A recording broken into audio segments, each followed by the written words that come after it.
প্রিয় দর্শক মণ্ডলী, আমি ডাক্তার সৌমেন মণ্ডল আপনাদের সেবায় নিয়োজিত। আমি হোমিওপ্যাথিক, অ্যালোপ্যাথিক উভয় চিকিৎসা করে থাকি। দীর্ঘ 20 বছর ধরে আমি এই চিকিৎসা জীবন চালাচ্ছি। বহু রোগী আমার কাছে আসে, বিভিন্ন রোগের উপকার পায়। তাই আজকে একটা ভিডিও নিয়ে এসেছি। এর আগে দেখবেন আমার অনেক ভিডিও ছাড়া আছে। অনেক রোগ সম্পর্কে আমি আলোচনা করেছি। আপনারা আশাতীত ফল ভোগ করেছেন এবং ফল পাচ্ছেন। আজকের যে টপিকসটা নিয়ে এসেছি সেটা হলো আলসার, গ্যাস্ট্রিক আলসার। এই গ্যাস্ট্রিক আলসার খুব মারাত্মক রোগ। পাকস্থলীতে এই আলসারটা হয়ে থাকে।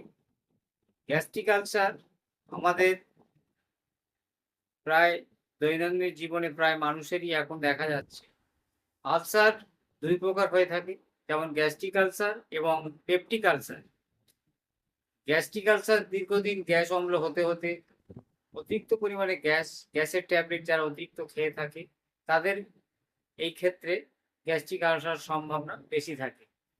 কারণ পাকস্থলীর যে দেওয়ালে তার ভিতরে জলীয় জিনিস তৈরি হয়ে গিয়ে এবং যে মেমব্রেনগুলো থাকে এবং দেখবেন যে ব্যাকটেরিয়াগুলো তৈরি হয়, সেই ব্যাকটেরিয়া থেকেই আলসারটা হওয়ার সম্ভাবনা থাকে।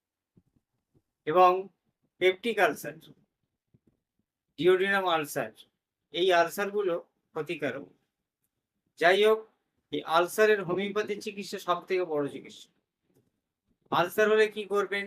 খাওয়া দাওয়া আপনার বলে দিই। আপনারা সাদাসিধে খাবেন, তেল মশলা না দেওয়ার মতো একদম চলবে না। প্রয়োজন হলে সেদ্ধ ভাত খেতে হবে।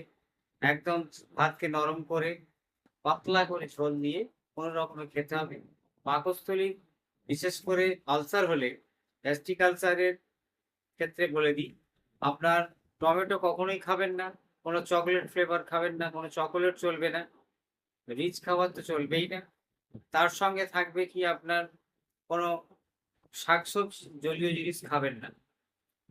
একদম সেদ্ধ ভাত, আঝালা ঝোল করে সেটা দিয়ে খেতে হবে। মাছের ঝোল একদম পাতলা করে, মশলা কিছু থাকবে না, সেই দিয়ে কোনো রকমের খাওয়া। এবং হোমিওপ্যাথিক ট্রিটমেন্ট মস্ত বড় চিকিৎসা। অ্যালোপ্যাথি চিকিৎসার কোনো ভালো ট্রিটমেন্ট নেই। যতক্ষণ ওষুধ খাবেন সাময়িক দেখবেন কমে থাকবে, কিন্তু তাতে সম্পূর্ণ কিওর হওয়া যায় না। হোমিওপ্যাথিক ওষুধ লক্ষণ অনুসারে দেখবেন ন্যাট্রাম ফর 6x 5টা করে ট্যাবলেট দিনে 3 বার উপকার পাবেন। পেটে যদি জ্বালা থাকে সেক্ষেত্রে কার্বোভেজ 3x 2টো করে ট্যাবলেট দিনে 3 বার আশাতীত ফল পাবেন। অতিরিক্ত গ্যাস যদি তার সঙ্গে হয়ে থাকে সেক্ষেত্রে লাইকোপোডিয়াম আমরা অনেক সময় লক্ষণ অনুসারে দিয়ে থাকি। এছাড়া আপনার সালফার 30 অনেক সময় এই আলসারের ক্ষেত্রে ব্যবহার করা হয়ে থাকে। অনেক উপকার পাওয়া গেছে, ভালো উপকারও হয়ে থাকে। এছাড়া লক্ষণ অনুসারে আমরা অনেক সময় হাইড্রোসিস মাদার এটার ক্ষেত্রে খাওয়া যায়। এতে আপনার ভালো উপকার হবে। হাইড্রোসিস ক্যান মাদার 5 ফোঁটা করে বা 8 ফোঁটা করে দৈনিক দিনে 3 বার প্রযোজ্য।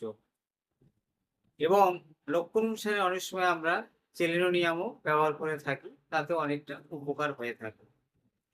এই আলসার রোগীদের খুব সতর্কভাবে চলাফেরা করতে হবে, খুব সতর্কভাবে খাওয়া দাওয়া করতে হবে, নিয়মমাফিক চলতে হবে, টাইমের মধ্যে খেতে হবে। নির্দিষ্ট টাইমের মধ্যে নির্দিষ্ট টাইম ওভার হয়ে গেলে খেলে সেগুলো গ্যাস অম্ল বেড়ে যাবে, তাতে আলসার মানে ঘাটা অতিরিক্ত পরিমাণ বেড়ে যাবে। তার ক্ষেত্রে অনেক সময় রোগী মারা যেতে পারে। যাই হোক, আমি যে নিয়মগুলো বললাম আপনার লক্ষণ অনুসারে ব্যবহার করবেন। আলসার রোগী ঘন ঘন জল খাবেন না, পরিমাণে অল্প করে জল ব্যবহার করবেন এবং সহজপথ্য খাবেন। ভাতটাকে একদম গলিয়ে পাতলা করে একবারে নরম করে খেতে হবে। অনেক সময় আমরা পেপটিক আলসারে দুধ ভাত খেতে দিই, তাতে অনেকটা উপকার পাওয়া যায়।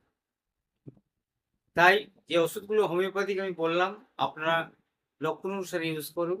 এবং কার্বোভেজ 3x পেট জ্বালা, ম্যাট্রামসাল পেট জ্বালা এবং হাইড্রোসিস মাদার, এই 3টে ওষুধ দৈনিক যদি খাওয়া দাওয়া করেন নিয়মিত, সেক্ষেত্রে অনেক ভালো উপকার পাওয়া যায়। তাই বন্ধুরা, আজকের এই পর্যন্ত। হোমিওপ্যাথি চিকিৎসা মস্ত বড় চিকিৎসা। আপনারা যদি আমার সঙ্গে যোগাযোগ করতে চান, আমার ডেসক্রিপশনে লিঙ্ক এবং ফোন নাম্বার দেয়া আছে। আপনারা আমার সঙ্গে যোগাযোগ করতে পারেন। আমি আশা করি ভালো চিকিৎসা করে আপনাদের উপকার সাধন করতে পারি। এবং বন্ধুদের কাছে আমার রিকোয়েস্ট, আপনারা চ্যানেলটিকে সাবস্ক্রাইব করবেন, লাইক দেবেন, শেয়ার করবেন।